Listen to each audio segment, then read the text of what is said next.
how everyone is building knowledge in collaborative encyclopedia. Here you can think of it as a collaborative atlas of the whole world. Now the first question is, you already have maps on Google, so ये नया चीज़ क्या है और ये क्यों करना है? The main reason again is freedom and being open source. So has anyone tried to download maps from Google? How do you download maps from Google? How?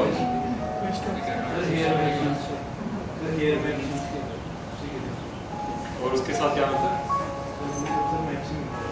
You get images.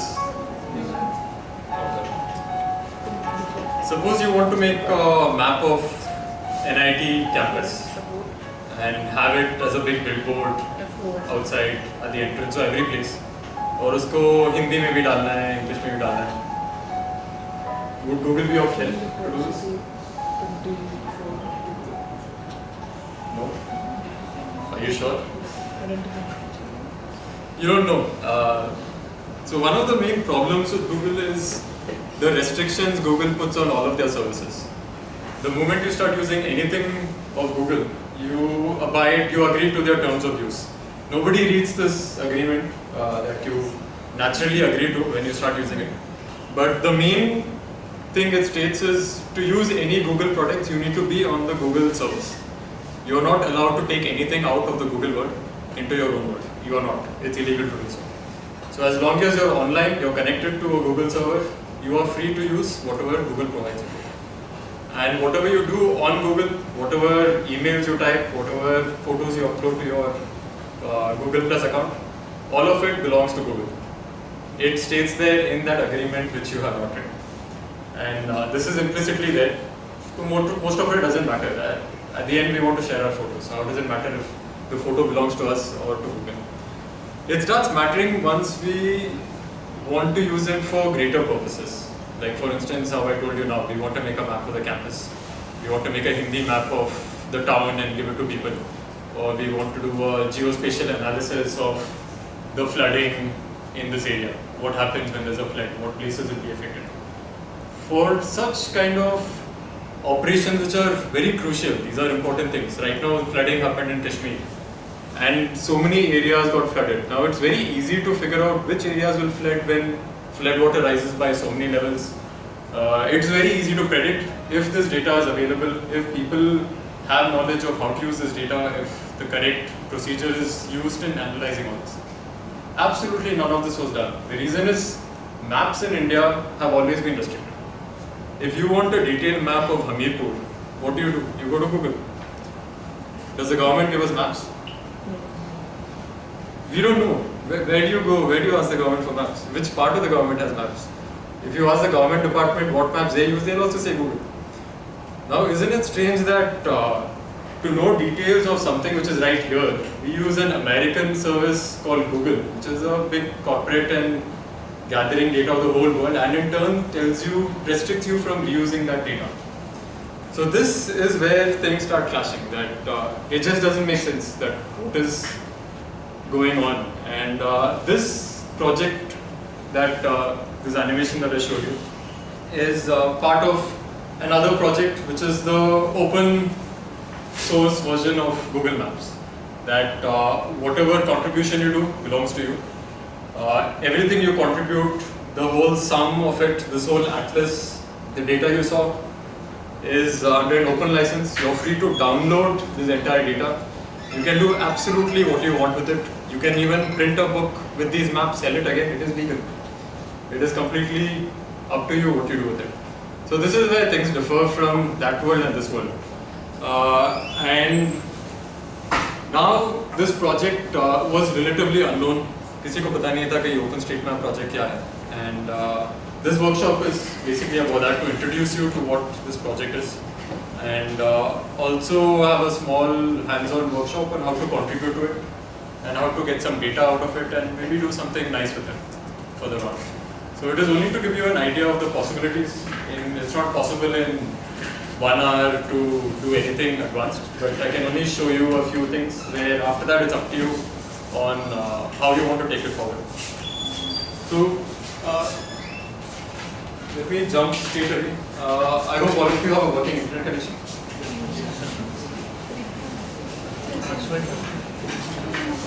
Password network here default. Password is support force. Support force. Support force.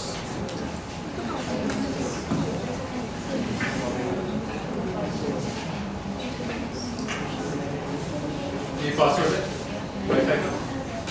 So please connect to the internet. You would need this if you also want to map. Otherwise, you can just look into anybody else's laptop while they're doing it. And I'll straight away show you the website. So the homepage of this project is called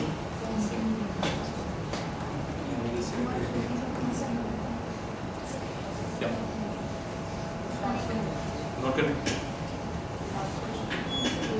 How many have internet issues? How many have internet or app issues?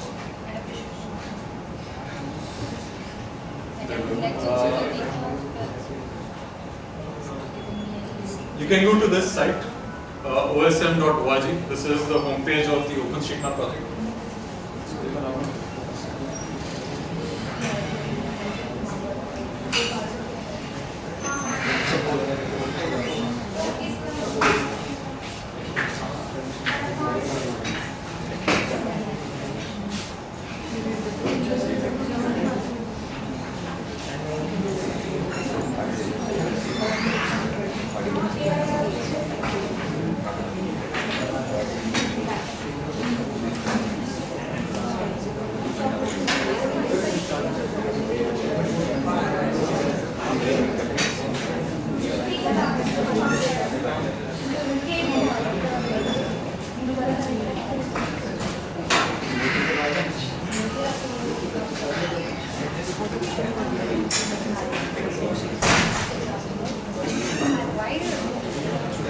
the wire, my cable.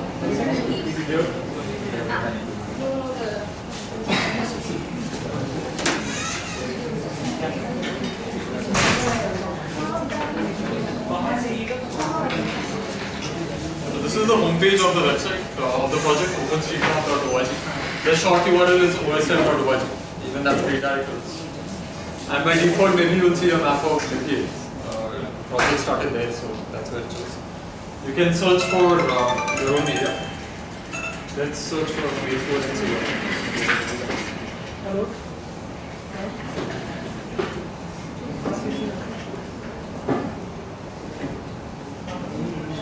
So this essentially is the free and open map of Hamirpur.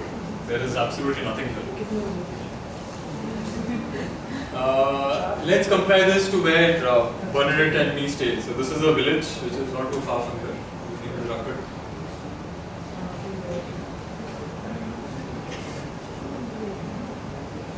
These are individual buildings in the village.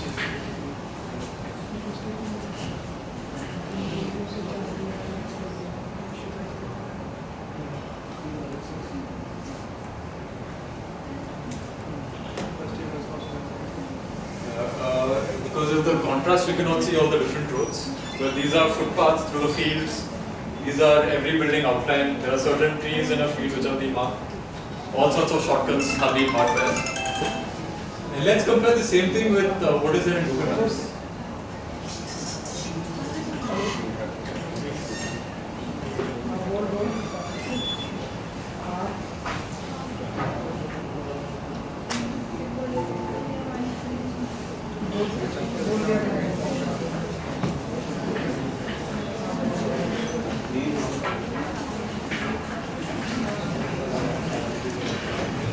This is the same village in Google Maps, and this is the same village in OpenStreetMap. The absolute same place is actually zoomed in.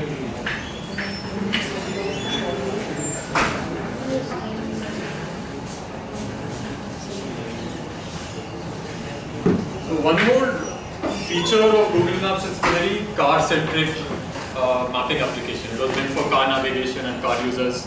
It wasn't really meant for pedestrians, cyclists, and so many of the other users of maps, people who go on trekking, on trails. You do not see too many details for those kind of people. The OpenStreetMap project, being an open project, was very flexible in how it should develop. So it started off as same like Google Maps, that it was very car centric. It was about roads. Then once people started finishing mapping all the main roads, they thought we want to get to more detail. Let's start mapping footpaths and places where only people walk. Then that was done. Then people went even further. Let's start mapping trees of different kinds. Then they went even further. Let's have cycle lanes and each individual component. Let's put speed breakers. Let's put where trash is put, garbage bins. So the level of detail which this map allows is many more levels than what any other application allows. It is completely up to people though how they use it. So if the reason we have such a detailed map is in the village, we got together and we went out and said that we want to make a more detailed map. We want to find out all the shortcuts in the village. We want to know where the fields are, where the houses are. Because in future we wanted to also have a garbage management system. So we want to know where people were living, then where the streams were and the canal network was. This was the reason we were able to go to this level of detail. And what you see here, the end result is probably around 1 week or 2 weeks of collaborative work of not more than 10 people, 5-10 people. We went around walking and collecting data and we put this. The end result now is something more detailed than what even any government agency has. This level of detail is not available in Google Maps. It's not available with the government, definitely. With Survey of India, nobody. This is available only here. And this is possible anywhere on the earth if the people are willing to use it. So what we are going to be doing today is to know how to use this project, how to contribute to it, and do some extra things with it. So one is to edit this, you need an account. Does anybody already have a user account on this? Only Pranav? Nobody else? Okay, so you'll see a sign up or login thing on the top right. You should do that. It might take 5 minutes maybe to put a username and then you have to go to your email and activate it. You can go ahead and do it. If the Wi-Fi is working, I can wait. So yeah, everyone can take 2 minutes and just set up their user account. So we all can edit at the same time.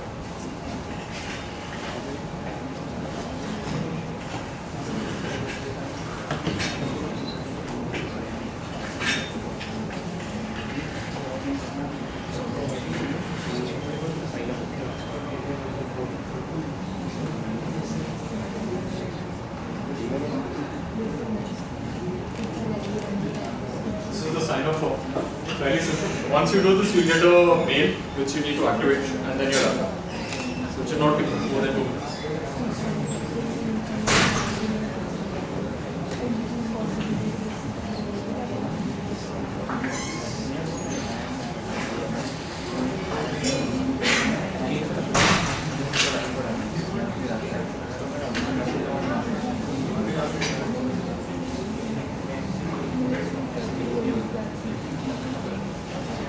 And on our pad I've also added some details in case you want the URL and Google instructions.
Also, when we register, it will ask you, in addition to the above agreement, I consider my contributions to be the public domain. So there's a what is it URL. Maybe you want to just give some notes on that. What does it mean that your contribution will be a public domain?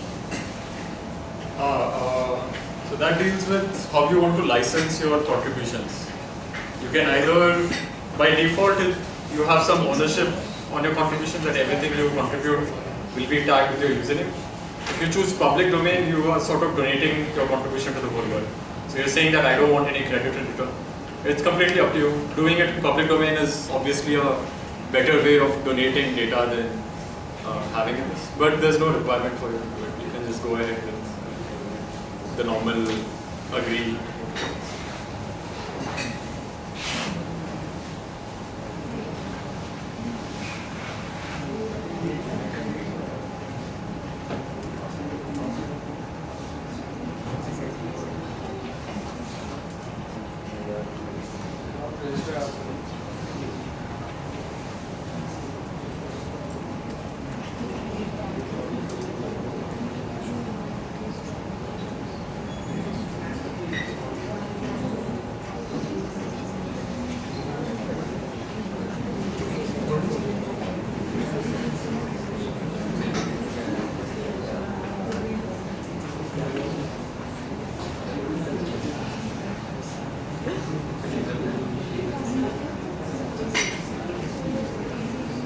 Okay, by now at least some of you would have a user account. Anybody who's already got an account activated? One of you can come in and I will show you live how to do it.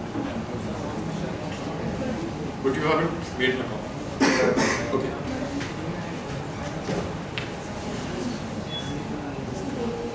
This, by the way, I was just looking at how people have mapped other universities. This is Cambridge University in England. And you can see the details they have mapped. These green dots are trees along their main way.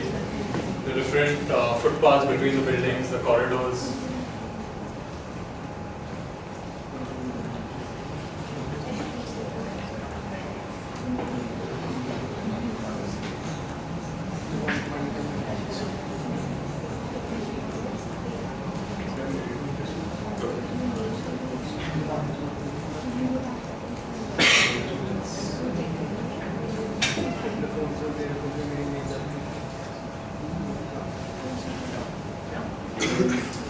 You can go to the homepage, osm.org.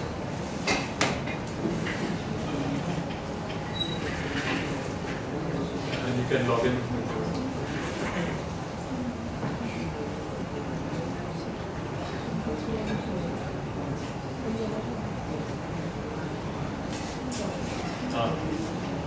It's extended.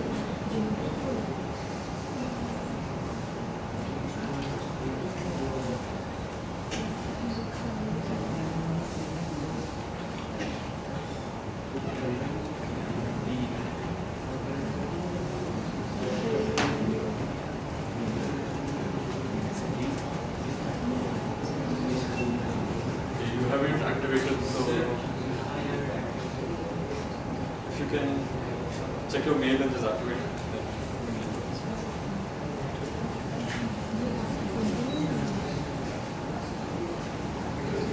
It's okay since he's already.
can start with maybe this campus itself. First is to go to the area you want to map. So you can search for NIT.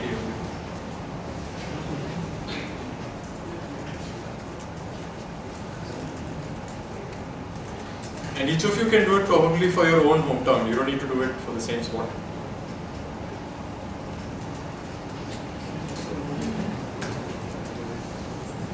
You can just click on that. It says college NIT.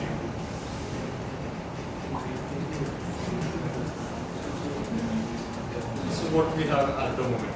So let's try improving this. You can just click on the edit tab on top.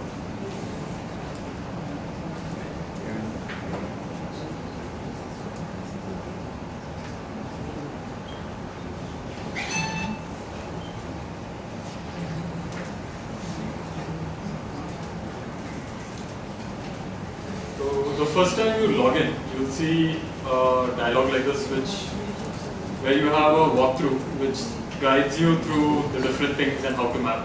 In this case, we're going to show a live demo, so no need to do this. You can just click edit now. This is called the OpenStreetMap online editor. The name of it is called ID. That's the name of the editor.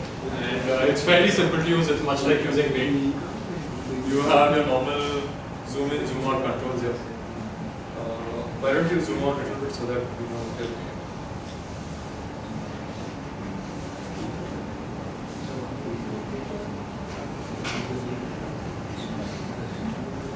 What you see is a satellite imagery of this particular area, and on top of which you have all these objects which are drawn. And this is how the mapping works, and this is the simple way to do the mapping and the easiest way. And this is called remote sensing, in a way that you're not physically going to a place and doing a field survey. We are sitting here in the comfort of our chairs and doing a map because we know what this place already is. So it's possible for us to identify things here and figure out, okay, that is that department. And let's figure out where we are currently and maybe add this location to the map. Can you figure out which building we are in right here? You can zoom in and move around. So this thing which has been marked is probably not the campus. It's the ground. This is the ground. Yes. So let's correct this first. Select this object. And whenever you select any object here, on the left side it loads the properties for that object, which describes what this object is. So the moment we selected this polygon, it's loaded the details of that polygon here, which it says it's a college. Now that is wrong. This is not the college. So what we can do is we can make new properties here. Just click on that college again. And now you can reassign another type to this feature. So if this is a playground, you can search for playground or ground. Yeah, and you can click that.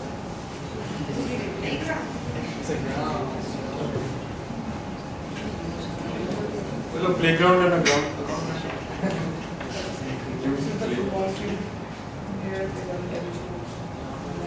It's a football field. Yeah, that is right.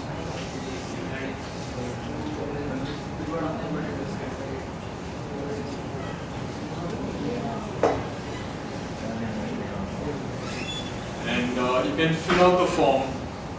So the name of it, you can probably write football field. So this, what you select in the beginning is the type of what this object is. So you have set it as a playground, and then you can fill in further details of maybe the name of it, what kind of playground it is, all that comes out. That's it. Everything else is optional. And once you make any change, you can click on the save button. What about wheelchair access? Because it is yes by default, that's not really helpful. This has been inherited from the previous one. So you can always delete this. You can click on that delete. Just make it limited. And even the address you can delete. There's no reason to give an address property to a playground. That's it. It's a playground and the name of the playground is football. And any change you make, you can always save. And Now you can enter a small description of what change you made. This is optional, but it helps to notify other people of who has changed what. So you can write corrected playground, whatever you think is a helpful message for somebody else. Yeah, you can just write corrected playground. If two people change the same trait, then how does it manage it? How do it? The moment you save, the moment he saves this, click on save. This is uploaded to the server, and if you're seeing the same area, that changes come to you. Here. That is what happens. Okay, so somebody has already changed before he managed to change it. Who did that? You also did it. Okay, in which case, that's okay.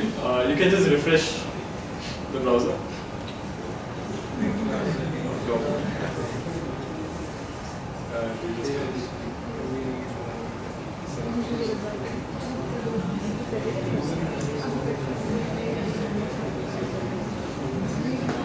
Yeah, click on this one. So this is his edit, what he's done. This is the new data. So this is how all of us edit on one space. So let us add our current location and see how to add it. Has anybody already added? No, right? So let's go ahead and add it. Can you have it?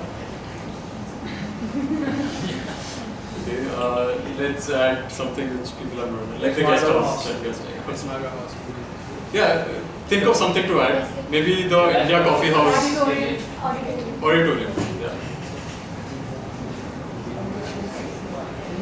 Nobody had auditorium.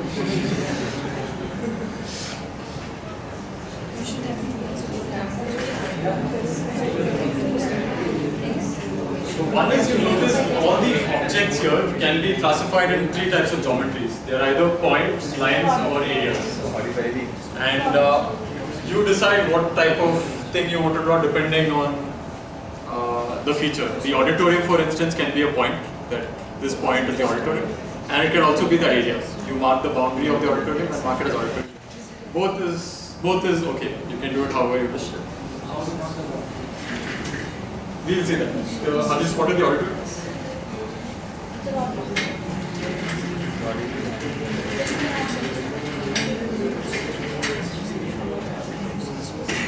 You can click and drag.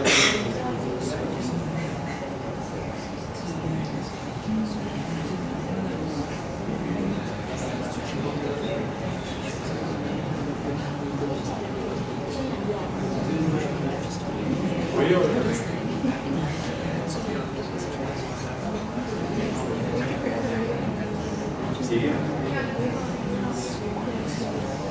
Okay, let us delete that object.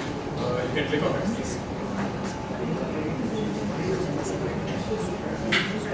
It says auditorium, but it doesn't look like it's been drawn. Yeah. So let us delete it and draw it again. Just click on the object, and you get some basic tools. There, now it's gone. You can zoom in one more level if you want a better view.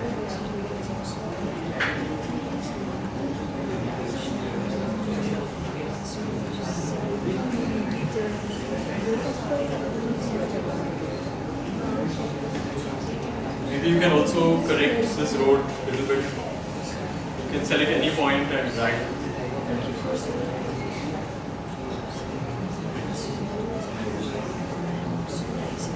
You need to move it by the road. Click on the point.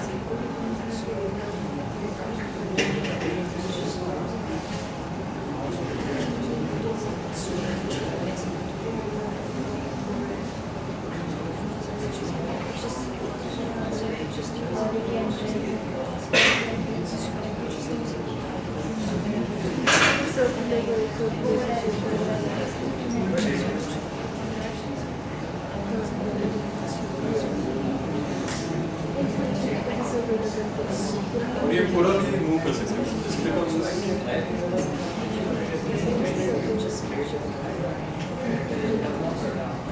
Click on the line.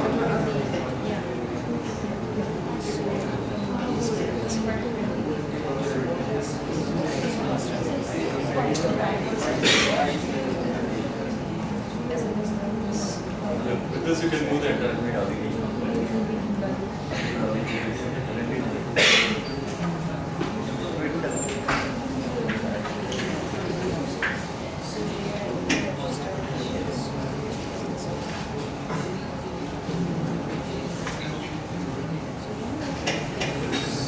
Undo works over here as well. You can do Control Z and I want to move the entire line. So just select the line. Then you have this. The whole line.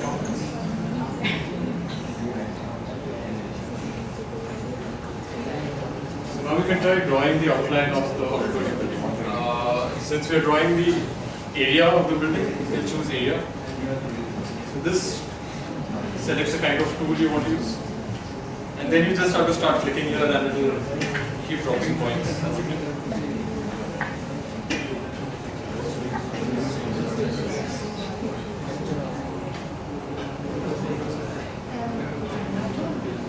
How long does it take till those edits then are showing up in the online version? 5 minutes. Isn't this kind of situation vulnerable to spam bots? I mean, anybody can create a program that will edit the contributions in a wrong way and can just play with the data. Yeah, one is it will be a lot of work to write a spam bot like this. And it is just a single operation to undo all the work of the spam. So there is no real gain anybody would have. I like how Google Maps handled the situation. I mean, they have some trusted users and the trusted users approve the request of all the contributions. If the contribution is from a relatively new user, like he just registered and he's a new contributor, so his contribution won't appear in the server instantaneously, and some other trusted user who has created account some 5 or 6 years back has to approve the request, and then only it can be live on the server. So That's similar because I made one an entry. So Hillax is on this guest house, and this guest house didn't have an entry on OpenStreetMap. So I created a note, and I just entered the URL because I didn't have time and I wanted to share the link. So I just entered the URL, and then after 2 weeks or so, it got deleted by a German guy who said spam because like there was no information, there was just the URL. So there is apparently a community who checks contributions of like unknown users. So in that case, I was even an anonymous user. So making those edits, those points of interest or what it is, everyone can do. So apparently someone checks it. But then it's the same as Wikipedia. Like you always have to think about that this might not be the truth. In this, the barrier of entry is much lower. They don't have any administrator or hierarchy. Whatever you do now is live. Whatever we save is live. Till somebody else thinks that it's wrong and corrects it. That's how it works, and that's how it's been working. And it runs fine till now. There has been no case of vandalism or people destroying the data. Because the amount of work somebody would have to put in to destroy the data is quite a bit. It's not easy to write a program to make a mess of it. And it's very simple to track everyone's changes, what they did, and easily revert anybody's change. So you can roll back anyone's edit at one go. So there's no real gain for anybody to destroy the data. So let's go around mapping the corridors. Yeah, you select the area too. You just need to click wherever you want the points. This is mark the outline of it.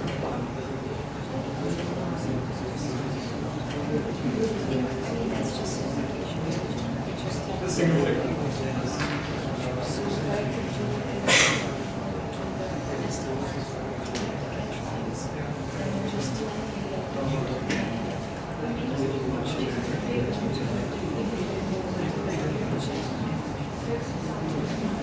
It's not perfect, but it's a good start. Once you draw something, the system knows there is an object there, but it does not know what that object is. Which is why we do this thing on the left side, that we add properties to the object. So click on, select the polygon.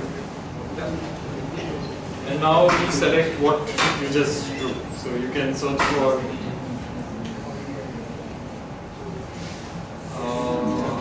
you can search for auditorium.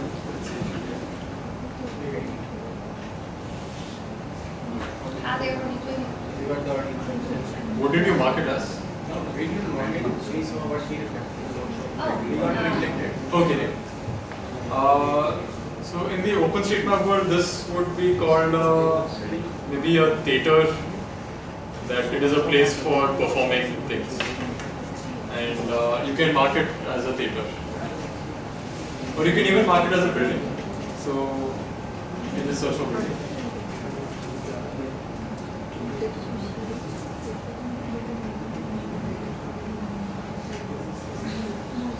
Yeah, just click on the building and you can select type of building. So let's choose just a building again. So a generic building. Oh yeah, the first one, not top. You can name it the auditorium.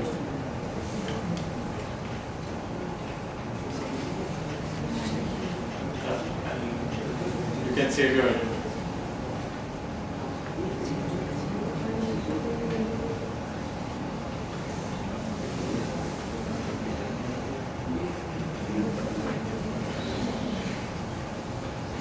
Someone else has edited again.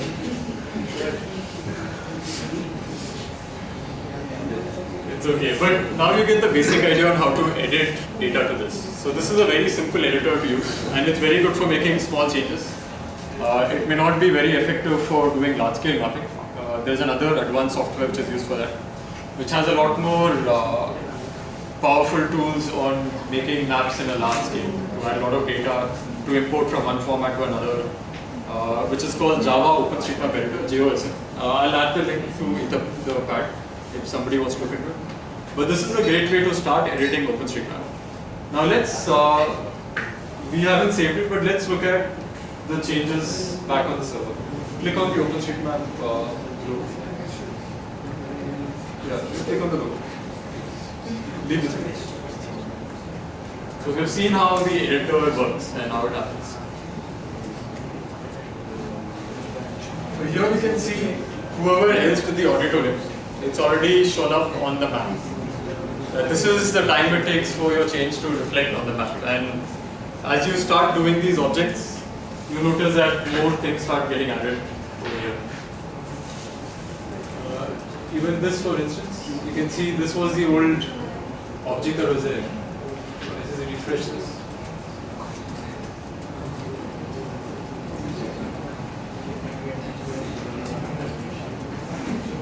So now it shows up differently because the properties of the playground is rendered differently.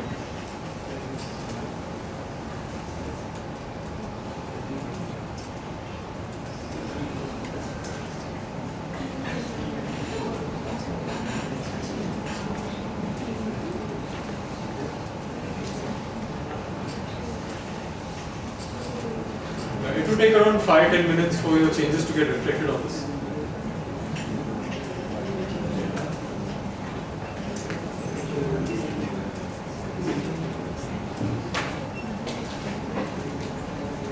The internet got disconnected.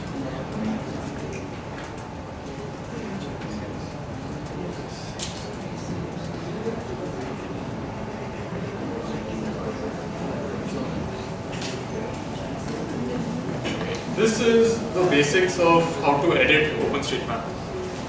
Now the really cool thing is what you can do with the maps here. So you have made the map and what you see here is no different than Google Maps. You're just seeing a map. The beauty on the OpenStreetMap project is the data behind the map, which is accessible to anyone. Anybody can download this data. Those shapes that you saw, anyone can download this and you can build your own custom applications on it. You can do your own analysis on this sort of data. Let's look at some simple use cases. Suppose we want to have a map of the campus and we want to style it differently. We don't like these colors. We want the road to be red color or some other color. So how do we do it? First, let's take the map out of OpenStreetMap. You can click on Export tab on top.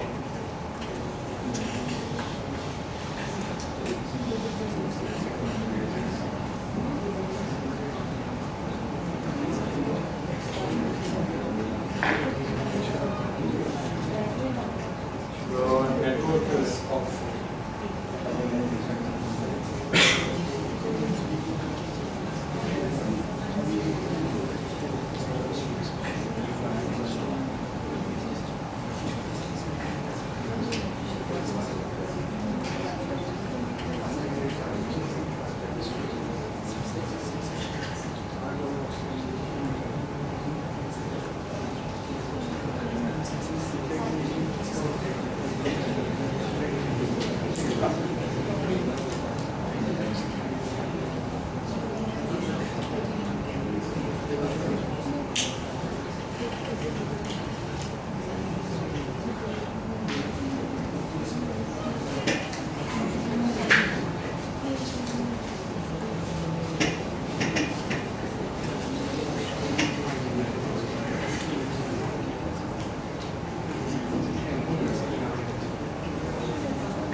export gives you options to download the data.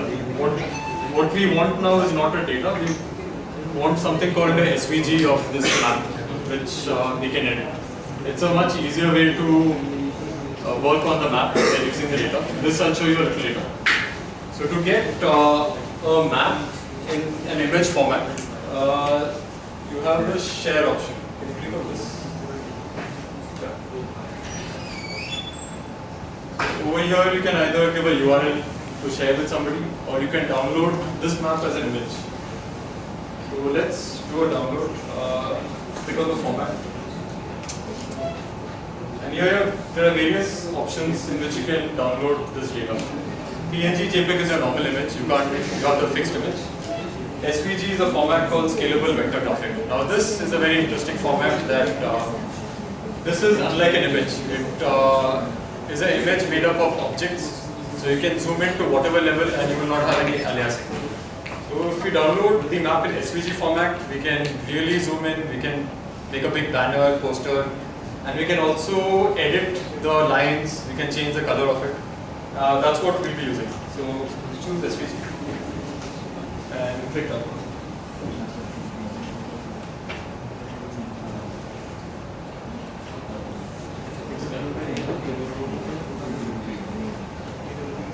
This is the SVG of the same thing. Now, what I'll do is I'll zoom in, and you'll see even as we zoom in, nothing happens to the image.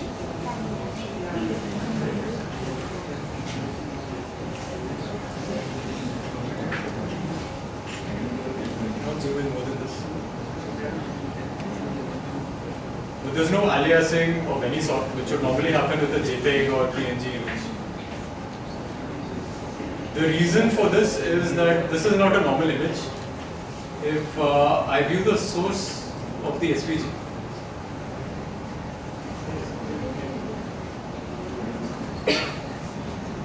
this is that SVG file, and it basically consists of a mathematical representation of the image. These are all coordinates of lines, and if I even search for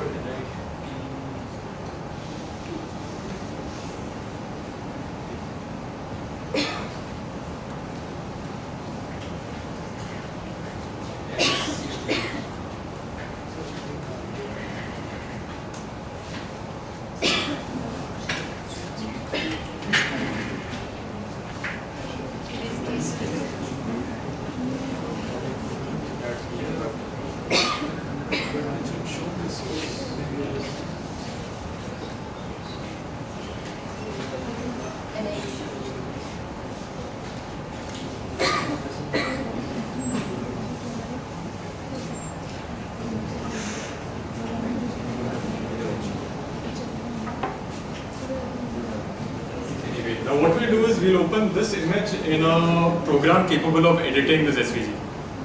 Those of you who have Inkscape, does anyone have Inkscape in their machines?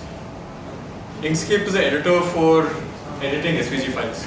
It's free software, you can download it online. Open Inkscape.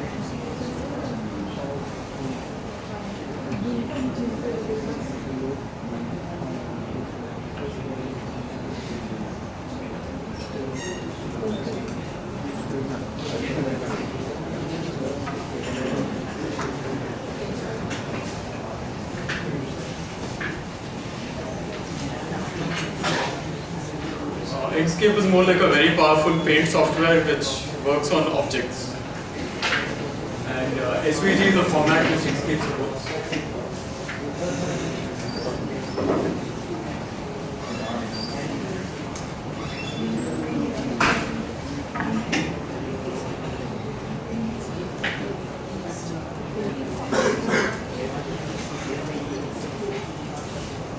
Here we have the map open in Inkscape.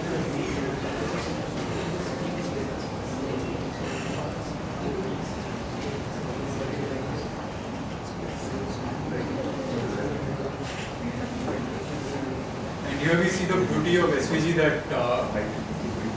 you can actually modify the image itself.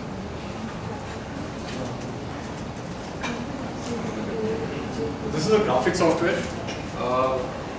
which allows us to make these sort of style changes to all the objects in the map. So in this case, I've selected a particular path, and I want to change the color of it to the playground.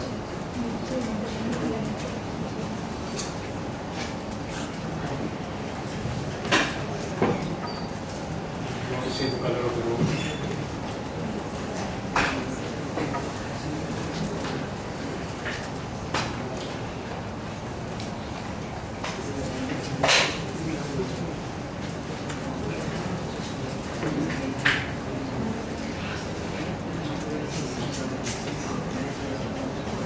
You can also add your own labels here.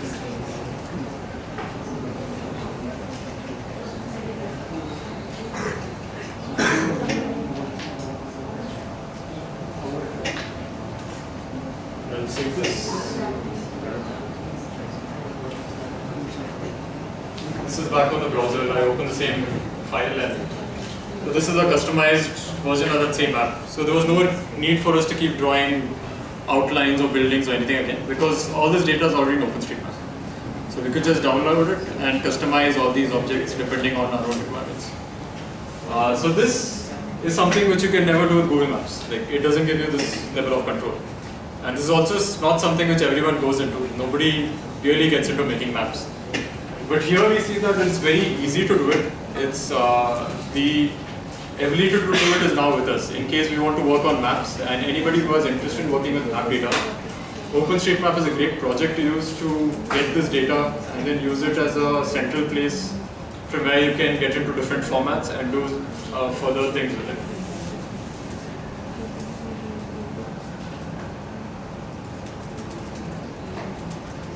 So I also wanted to show another example of something that I created in the past with